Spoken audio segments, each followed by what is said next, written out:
You can support In the Past Lane by buying some of our merchandise, like shirts, hoodies, mugs, and stickers. Just go to our website, inthepastlane.com. Thanks.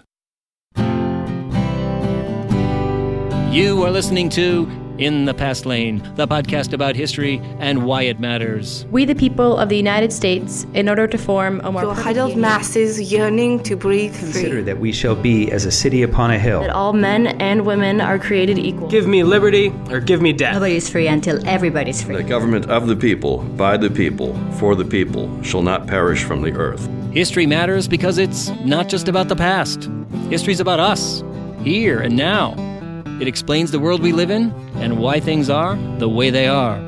And history gives us insights into how to achieve a more just, peaceful, and prosperous future. So people, let's do this.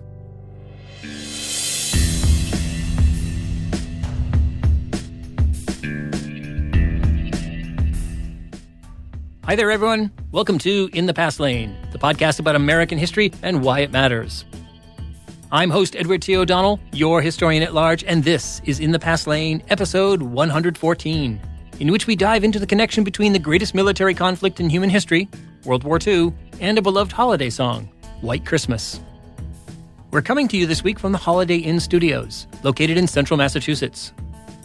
You can learn more about me, this podcast, and our guests at our website, inthepastlane.com, and on Facebook, Twitter, Instagram, and our YouTube channel. The tireless elf laboring in our workshop of a studio is our executive producer, Lulu Spencer. So, what's happening in the Past Lane this week? Well, you're listening to a professor who just submitted his grades for the term. Huzzah! Free at last. Or at least free for a few weeks. As always, I plan to use a good deal of that time to work on the podcast. I've got some great episodes in the pipeline, including a much-anticipated one featuring historian Joanne Freeman talking about her new book on violence in Congress in the decades leading up to the Civil War. And one of the things that keeps me going is your support for the podcast, especially those of you who become financial supporters via Patreon. For example, thanks to Johnny D., who just signed up to donate $5 a month in the Past Lane. That is phenomenal support, and I really appreciate it, Johnny. It means two things. One, that level of support covers the cost of producing a full episode. How great is that? And two, your support means that you and our other patrons care enough about the quality of what we're doing here at In the Past Lane to put a value on it.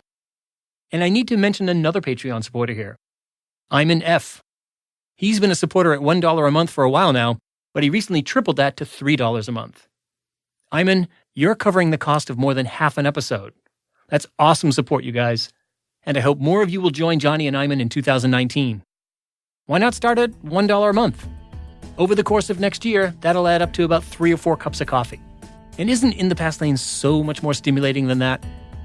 All you need to do is go to inthepastlane.com and click on support. Thanks. Okay, people, we're going over the river and through the woods.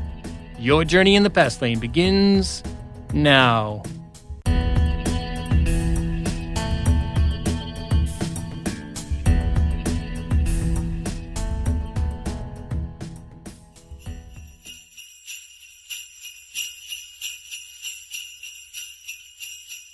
White Christmas, the song that topped the charts more than 75 years ago in late 1942, was a war song? It's true, and it has everything to do with the context in which it was released. In fact, the connection between White Christmas and World War II is but one of several surprising details related to the song's origins. Take, for example, the fact that it was written by a Jewish songwriter. Remarkably, this was the case with many American Christmas songs, including Rudolph the Red-Nosed Reindeer and the Christmas song, or what we know as Chestnuts Roasting on an Open Fire. In the case of White Christmas, it was written by Irving Berlin. This legendary songwriter was born Israel Baline in 1888 in Siberia, Russia. He emigrated to the U.S. with his family at the age of 5 in 1893. They settled on New York's Lower East Side, at the time the largest Jewish enclave in the world. But not everybody in the neighborhood was Jewish. This section of New York included families from places like Germany, Ireland, Italy, Greece, and China. In Irving Berlin's building, there lived an Irish family, and they took a liking to the young Izzy and often invited him into their apartment. And that's how it came to pass in December 1893 that 5-year-old Irving Berlin witnessed his first Christmas in America. It was a warm and delightful experience that he never forgot. Later, as an adult, he married an Irish Catholic woman named Ellen Barrett. They raised their children Catholic, so with each passing year, Irving Berlin's love of the Christmas holiday, at least its secular trappings, grew more intense.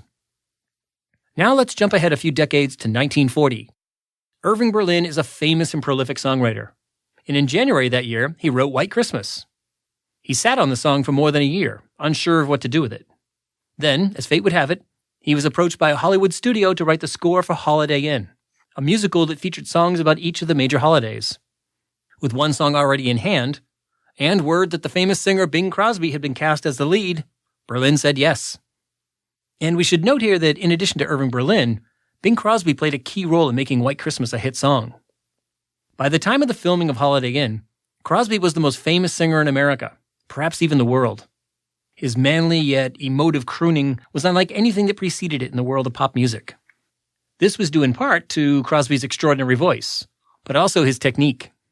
He was the first singer to embrace and then master the microphone, a new medium for broadcasting and recording that was introduced in the 1920s. Historians of pop music invariably speak of Crosby's uncanny caressing of the microphone with his voice, a technique that created an unparalleled intimacy and connection with his listeners. Bing Crosby recorded White Christmas in the decidedly non-Yuletide season of May 1942. The film Holiday Inn opened in August and became an instant hit at the box office. So too was its centerpiece song, White Christmas, the only song that was sung twice in the film. White Christmas hit the top 30 charts on October 3rd and kept right on marching upward until it hit number 1 on October 31st, 1942, a position it held for an unprecedented 11 weeks. Decca, the label that produced the record, was swamped with orders and barely kept up with demand. Irving Berlin's skill as a songwriter, along with Bing Crosby's talent as a singer, had combined to produce an American classic. But there was one additional factor that helps explain the phenomenal success of White Christmas: timing. As Jody Rosen writes in his book, White Christmas, The Story of an American Song, the fall of 1942 was the first holiday season away from home for millions of American servicemen and women. Demand by American GIs for White Christmas records exploded in September, fully 3 months before the holiday. And the reason is clear. The song acknowledged their longing to be home with their families. As Rosen writes, in the song's melancholic yearning for Christmases past, listeners heard the expression of their own nostalgia for peacetime. And so it was that this song of peace and love soon became a most unlikely war anthem. Unlike George M. Cohan's World War I call to arms, Over There, White Christmas did not appeal to martial spirit or vengeance. Instead, it reminded Americans on both the front line and the home front what was at stake in the war. Here's how one newspaper, the Buffalo Courier-Express, put it. When Irving Berlin said 120 million people dreaming of a white Christmas, he provided a forcible reminder that we are fighting for the right to dream and memories to dream about. Not surprisingly, when Bing Crosby visited the troops in Europe in late 1944, his rendition of White Christmas brought tears to the eyes of the most battle-hardened soldiers. For the next 5 years, the Crosby-Berlin classic surged to the top of the charts each Christmas time, hitting number 1 in 1945 and in 1947.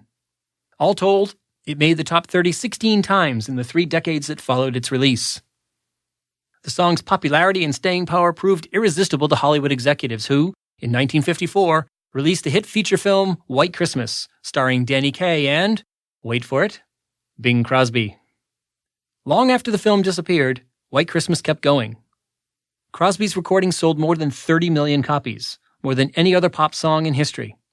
Dozens of singers, from Loretta Lynn to Destiny's Child, have recorded versions of the song, pushing worldwide sales past 170 million and counting.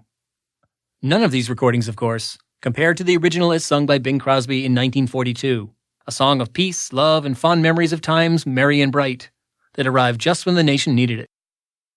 One last thought to consider. The U.S. has engaged in many wars since 1945, and many have generated popular songs. But none of them conjure up warm and fuzzy feelings like White Christmas. Indeed, some of the most popular songs were anthems that protested war. Think of Marvin Gaye's song, What's Going On, during Vietnam. The reason is simple. World War II was the last war in U.S. history to begin and end with overwhelming popular support. Hey everyone, from all of us at In the Past Lane, with the possible exception of Lulu, happy holidays. Thanks for a terrific 2018.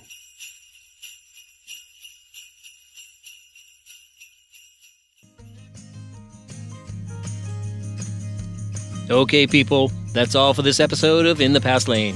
Thank you so much for tuning in. For more information about the many things we talked about today, head over to our show page for this episode at inthepastlane.com. If you like what you've heard, please subscribe to this podcast at Apple Podcast, Stitcher, Overcast, Spotify, or wherever you access your podcasts. I'm In the Past Lane's host, Edward T. O'Donnell, your historian at large, reminding you that history explains our world. So let's pay attention to it. Thanks for listening. We hope you'll join us next time for another journey in the Past Lane. So, Lulu, what are you getting me for Christmas? A sledgehammer. Why?